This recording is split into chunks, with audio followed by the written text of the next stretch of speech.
U ljeto 1941. godine unutar zidova nacističkog logora Auschwitz vladao je zakon straha. Jedan bijeg bio je dovoljan da 10 nevinih ljudi budu osuđena na smrt. Bila je to brutalna taktika. Kazna za jednog, patnja za mnoge. Jednog dana jedan zatvorenik je uspio pobjeći. Kao odmazdu, zapovjednik logora naredio je da se nasumično odabere 10 muškaraca koji će umrijeti od gladi. Zatvorenici su postrojeni.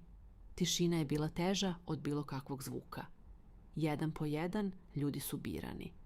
Kad je izabran čovjek po imenu Francišek Gajovniček, sve se slomilo. Počeo je plakati i vikati: "Moja žena, moja djeca, nikad ih više neću vidjeti."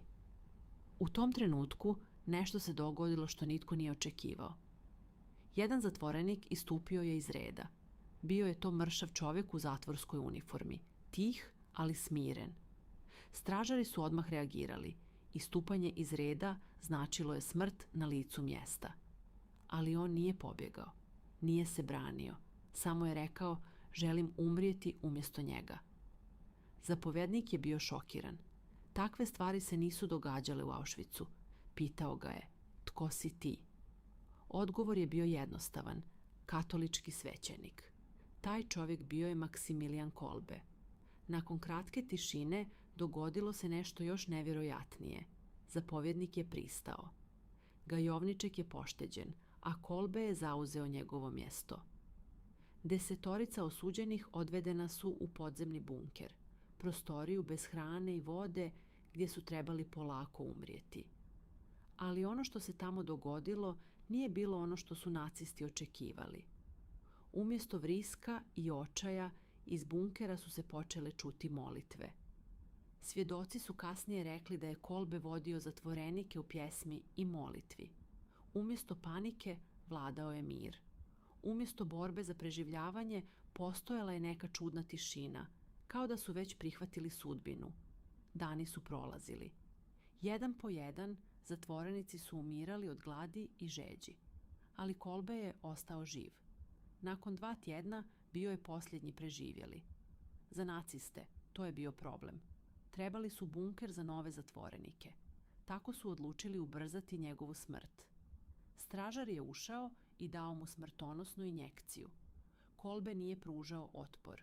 Prema svjedocima, mirno je podigao ruku i prihvatio smrt. Datum je bio 14. kolovoza 1941. Čovjek kojeg je spasio, Francišek Gajovniček, preživio je rat. Godinama kasnije svjedočio je o tom trenutku iznova i iznova, govoreći da nikada nije mogao razumjeti zašto bi netko dao život za potpunog stranca. Ali možda upravo u tome leži snaga ove priče.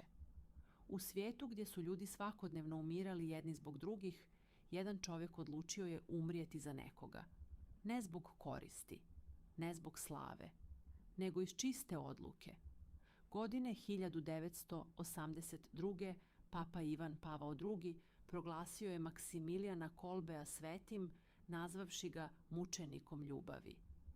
Danas se njegovo ime pamti ne zbog načina na koji je umro, nego zbog razloga zašto je to učinio.